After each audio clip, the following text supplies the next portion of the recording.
नमस्कार। Restart life Buddhist YouTube channel में आपका स्वागत है।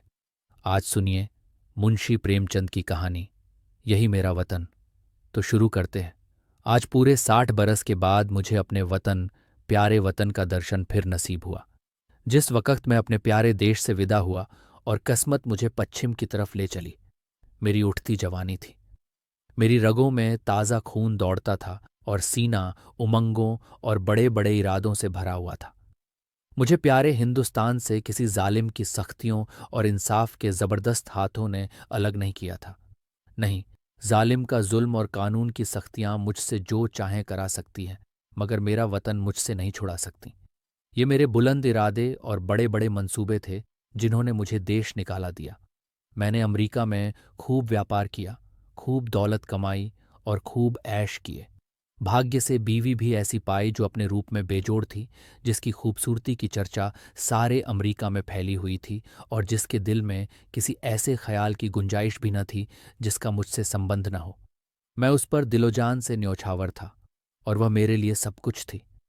मेरे 5 बेटे हुए, सुंदर, हृष्टपुष्ट और नेक, जिन्होंने व्यापार को और भी चमकाया और जिनके भोले नन्हे बच्चे उस वक्त मेरी गोद में बैठे हुए थे जब मैंने प्यारी मातृभूमि का अंतिम दर्शन करने के लिए कदम उठाया। मैंने बेशुमार दौलत, वफादार बीवी, सपूत बेटे और प्यारे प्यारे जिगर के टुकड़े, ऐसी ऐसी अनमोल नेमतें छोड़ दीं, इसलिए कि प्यारी भारत माता का अंतिम दर्शन कर लूं। मैं बहुत बुढ़ा हो गया था। 10 और हों तो पूरे 100 बरस का हो जाऊं। और अब अगर मेरे दिल में कोई आरजू बाकी है तो यही कि अपने देश की खाक में मिल जाऊं। ये आरजू कुछ आज ही मेरे मन में पैदा नहीं हुई है, उस वक्त भी थी जबकि मेरी बीवी अपनी मीठी बातों और नाजुक अदाओं से मेरा दिल खुश किया करती थी।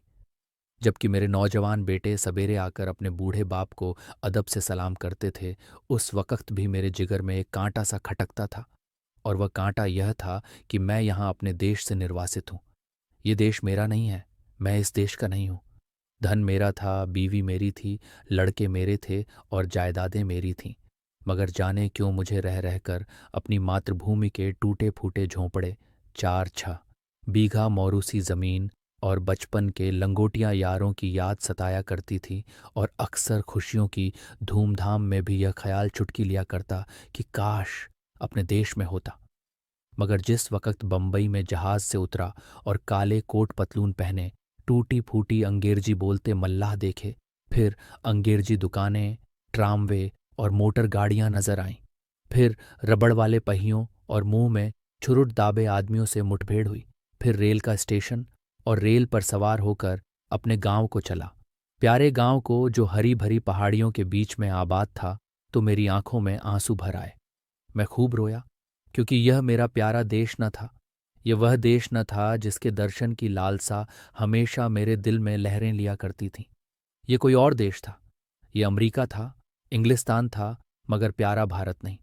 रेलगाड़ी जंगलों, पहाड़ों, नदियों और मैदानों को पार करके मेरे प्यारे गांव के पास पहुंची, जो किसी जमाने में फूल पत्तों की बहुतायत और नदी नालों की प्रचुरता में स्वर्ग से होड़ करता था।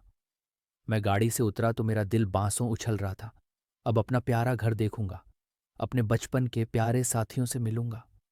मुझे उस वक्त यह बिल्कुल याद न रहा कि मैं 90 बरस का बूढ़ा आदमी हूं। ज्यों ज्यों मैं गांव के पास पहुंचता था, मेरे कदम जल्द जल्द उठते थे और दिल में एक ऐसी खुशी लहरें मार रही थीं जिसे बयान नहीं किया जा सकता। हर चीज पर आंखें फाड़ फाड़ कर निगाह डालता। अहाँ, ये वो नाला है जिसमें हम रोज घोड़े नहलाते और खुद गोते लगाते थे, मगर अब इसके दोनों तरफ कांटेदार तारों की चहारदीवारी खिंची हुई थी और सामने एक बंगला था जिसमें 2 3 अंग्रेज बंदूकें लिए इधर उधर ताक रहे थे। नाले में नहाने या नहलाने की सख्त मनाही थी। गांव में गया और आंखें बचपन के साथियों को ढूंढने लगीं, मगर अफसोस वह सब के सब मौत का निवाला बन चुके थे। और मेरा टूटा फूटा झोंपड़ा, जिसकी गोद में बरसों तक खेला था, जहां बचपन और बेफिक्रियों के मजे लूटे थे, जिसका नक्शा अभी तक आंखों में फिर रहा है, वह अब एक मिट्टी का ढेर बन गया था। जगह गैर आबाद न थी। सैकड़ों आदमी चलते फिरते नजर आए, जो अदालत और कलेक्ट्री और थाने पुलिस की बातें कर रहे थे। उनके चेहरे बेजान और फिक्र में डूबे हुए थे और वह सब दुनिया की परेशानियों से टूटे हुए मालूम होते थे। मेरे साथियों के से हृष्ट-पुष्ट, सुंदर, गोरे चिट्टे नौजवान कहीं न दिखाई दिए। वह अखाड़ा जिसकी मेरे हाथों ने बुनियाद डाली थी, वहां अब एक टूटा-फूटा स्कूल था और उसमें गिनती के बीमार शक्ल सूरत के बच्चे जिनके चेहरों पर भूख लिखी थी, चिथड़े लगाए बैठे ऊँघ रहे थे। नहीं, ये मेरा देश नहीं है। ये देश देखने के लिए मैं इतनी दूर से नहीं आया। ये कोई और देश है, मेरा प्यारा देश नहीं है। उस बरगद के पेड़ की तरफ दौड़ा जिसकी सुहानी छाया में हमने बचपन के मज़े लूटे थे, जो हमारे बचपन का हिंडोला और जवानी की आरामगाह था। इस प्यारे बरगद को देखते ही रोना सा आने लगा और ऐसी हसरत भरी, तड़पाने वाली और दर्दनाक यादें ताज़ी हो गईं कि घंटों जमीन पर बैठकर रोता रहा। यही प्यारा बरगद है जिसकी फुनगियों पर हम चढ़ जाते थे, जिसकी जटाएं हमारा झूला थीं और जिसके फल हमें सारी दुनिया की मिठाइयों से ज्यादा मज़ेदार और मीठे मालूम होते थे। वह मेरे गले में बाहें डालकर खेलने वाले हमजोली जो कभी रूठते थे, कभी मनाते थे, वह कहाँ गए? आह, मैं बेघरबार मुसाफिर क्या अब अकेला हूं? क्या मेरा कोई साथी नहीं? इस बरगद के पास अब थाना और पेड़ के नीचे एक कुर्सी पर कोई लाल पगड़ी बांधे बैठा हुआ था। उसके आसपास 10-20 और लाल पगड़ी वाले हाथ बांधे खड़े थे और एक अधनंगा अकाल का मारा आदमी जिस पर अभी अभी चाबुकों की बौछार हुई थी, पड़ा सिसक रहा था। मुझे ख्याल आया, ये मेरा प्यारा देश नहीं है, ये कोई और देश है, ये यूरोप है, अमेरिका है, मगर मेरा प्यारा देश नहीं है, हरगिज नहीं। इधर से निराश होकर मैं उस चौपाल की ओर चला जहां शाम को पिताजी गांव के और बड़े बूढ़ों के साथ हुक्का पीते और हंसी दिल्लगी करते थे। हम भी उस टाट पर कलाबाजियां खाया करते। कभी कभी वहां पंचायत भी बैठती थी जिसके सरपंच हमेशा पिताजी ही होते थे। इसी चौपाल से लगी हुई एक गौशाला थी जहां गांव भर की गायें रखी जाती थीं और हम यहीं बछड़ों के साथ कुलेलें किया करते थे। अफसोस, अब इस चौपाल का पता न था। वहां अब गांव के टीका लगाने का स्टेशन और एक डाकखाना था। उन दिनों इसी चौपाल से लगा हुआ एक कोल्हाड़ा था जहां जाड़े के दिनों में ऊख पैरी जाती थी और गुड़ की महक से दिमाग तर हो जाता था। हम और हमारे हमजोली घंटों गंडेरियों के इंतजार में बैठे रहते थे और गंडेरियां काटने वाले मजदूरों के हाथों की तेजी पर अचरज करते थे। जहां सैकड़ों बार मैंने कच्चा रस और पक्का दूध मिलाकर पिया था। यहाँ आस-पास के घरों से औरतें और बच्चे अपने अपने घड़े लेकर आते और उन्हें रस से भरवा कर ले जाते। अफसोस, वह कोल्हू अभी ज्यों के त्यों गड़े हुए हैं, मगर देखो, कोल्हाड़े की जगह पर अब एक सन लपेटने वाली मशीन है और उसके सामने एक तंबोली और सिगरेट की दुकान है। इन दिल को छलनी करने वाले दृश्यों से दुखी होकर मैंने एक आदमी से जो सूरत से शरीफ नजर आता था कहा, बाबा, मैं परदेशी मुसाफिर हूं, रात भर पड़े रहने के लिए मुझे जगह दे दो। इस आदमी ने मुझे सर से पैर तक घूर कर देखा और बोला, आगे जाओ, यहां जगह नहीं है। मैं आगे गया और यहां से फिर हुक्म मिला, आगे जाओ। 5वीं बार सवाल करने पर एक साहब ने मुट्ठी भर चने मेरे हाथ पर रख दिए। चने मेरे हाथ से छूटकर गिर पड़े और आंखों से आंसू बहने लगे। हाय, ये मेरा प्यारा देश नहीं है, ये कोई और देश है। ये हमारा मेहमान और मुसाफिर की आवभगत करने वाला प्यारा देश नहीं, हरगिज नहीं। मैंने एक सिगरेट की डिबिया ली और एक सुनसान जगह पर बैठकर बीते दिनों की याद करने लगा कि यकायक मुझे उस धर्मशाला का ख्याल आया जो मेरे परदेश जाते वक्त बन रहा था। मैं उधर की तरफ लपका कि रात किसी तरह वहीं काटूं, मगर अफसोस, हाय अफसोस, धर्मशाला की इमारत ज्यों की त्यों थी, लेकिन उसमें गरीब मुसाफिरों के रहने के लिए जगह न थी। शराब और शराबखोरी, जुआ और बदचलनी का वहां अड्डा था। यह हालत देखकर बरबस दिल से एक ठंडी आह निकली। मैं जोर से चीख उठा, नहीं नहीं और 1000 बार नहीं, ये मेरा वतन, मेरा प्यारा देश, मेरा प्यारा भारत नहीं है। ये कोई और देश है, ये यूरोप है, अमेरिका है, मगर भारत हरिगज नहीं। अंधेरी रात थी, गीदड़ और कुत्ते अपने राग अलाप रहे थे।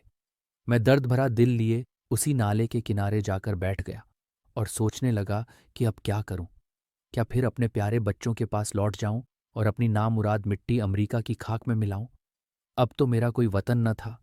पहले मैं वतन से अलग जरूर था, मगर प्यारे वतन की याद दिल में बनी हुई थी। अब बेवतन हूं, मेरा कोई वतन नहीं। इसी सोच विचार में बहुत देर तक चुपचाप घुटनों में सिर दिए बैठा रहा। रात आंखों ही आंखों में कट गई। घड़ियाल ने 3 बजाए और किसी के गाने की आवाज़ कानों में आई। दिल ने गुदगुदाया, ये तो वतन का नगमा है, अपने देश का राग है। मैं झट उठ खड़ा हुआ। क्या देखता हूं कि 15-20 औरतें, बूढ़ी, कमजोर, सफ़ेद धोतियां पहने, हाथों में लोटे लिए स्नान को जा रही हैं और गाती जाती हैं, प्रभु, मेरे अवगुण चित्त न धरो। इस मादक और तड़पा देने वाले राग से मेरे दिल की जो हालत हुई उसका बयान करना मुश्किल है।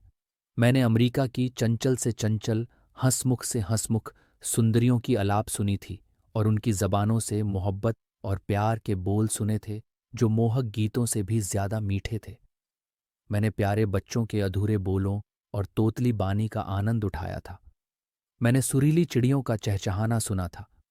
मगर जो लुत्फ, जो मज़ा, जो आनंद मुझे गीत में आया वह जिंदगी में कभी और हासिल न हुआ था। मैंने खुद गुनगुनाना शुरू किया, प्रभु, मेरे अवगुण चित्त न धरो। तन्मय हो रहा था कि फिर मुझे बहुत से आदमियों की बोलचाल सुनाई पड़ी और कुछ लोग हाथों में पीतल के कमंडल लिए शिव शिव हर हर गंगे गंगे नारायण नारायण कहते हुए दिखाई दिए। मेरे दिल ने फिर गुदगुदाया, ये तो मेरे देश प्यारे देश की बातें हैं। मारे खुशी के दिल बाग बाग हो गया। मैं इन आदमियों के साथ हो लिया और 1 2 3 4 5 6 मील पहाड़ी रास्ता पार करने के बाद हम उस नदी के किनारे पहुंचे जिसका नाम पवित्र है, जिसकी लहरों में डुबकी लगाना और जिसकी गोद में मरना हर हिंदू सबसे बड़ा पुण्य समझता है। गंगा मेरे प्यारे गांव से 6-7 मील पर बहती थी और किसी जमाने में सुबह के वक्त घोड़े पर चढ़कर गंगा माता के दर्शन को आया करता था। उनके दर्शन की कामना मेरे दिल में हमेशा थी। यहां मैंने हजारों आदमियों को इस सर्द ठिठुरते हुए पानी में डुबकी लगाते देखा। कुछ लोग बालू पर बैठे गायत्री मंत्र जप रहे थे, कुछ लोग हवन करने में लगे हुए थे, कुछ लोग माथे पर टीके लगा रहे थे, कुछ और लोग वेद मंत्र सस्वर पढ़ रहे थे। मेरे दिल ने फिर गुदगुदाया और मैं जोर से कह उठा, हाँ हाँ, यही मेरा देश है, यही मेरा प्यारा वतन है, यही मेरा भारत है। और इसी के दर्शन की, इसी की मिट्टी में मिल जाने की आरजू मेरे दिल में थी। मैं खुशी में पागल हो रहा था। मैंने अपना पुराना कोट और पतलून उतार फेंका और जाकर गंगा माता की गोद में गिर पड़ा। जैसे कोई नासमझ भोला भाला बच्चा दिन भर पराए लोगों के साथ रहने के बाद शाम को अपनी प्यारी माँ की गोद में दौड़कर चला आए, उसकी छाती से चिपट जाए। हाँ, अब अपने देश में हूं। ये मेरा प्यारा वतन है। ये लोग मेरे भाई, गंगा मेरी माता है। मैंने ठीक गंगा जी के किनारे एक छोटी सी झोंपड़ी बनवा ली है और अब मुझे सिवाय राम नाम जपने के और कोई काम नहीं। मैं रोज शाम सवेरे गंगा स्नान करता हूँ और यह मेरी लालसा है कि इसी जगह मेरा दम निकले और मेरी हड्डियां गंगा माता की लहरों की भेंट चढ़े। मेरे लड़के और मेरी बीवी मुझे बार बार बुलाते हैं, मगर अब मैं यह गंगा का किनारा और यह प्यारा देश छोड़कर वहां नहीं जा सकता। मैं अपनी मिट्टी गंगा जी को सौंपूंगा। अब दुनिया की कोई इच्छा, कोई आकांक्षा मुझे यहाँ से नहीं हटा सकती, क्योंकि यह मेरा प्यारा देश, मेरी प्यारी मातृभूमि है और मेरी लालसा है कि मैं अपने देश में मरूं। अगर आपको कहानी अच्छी लगी हो तो कमेंट बॉक्स में आई लव माई इंडिया ज़रूर लिखें। धन्यवाद।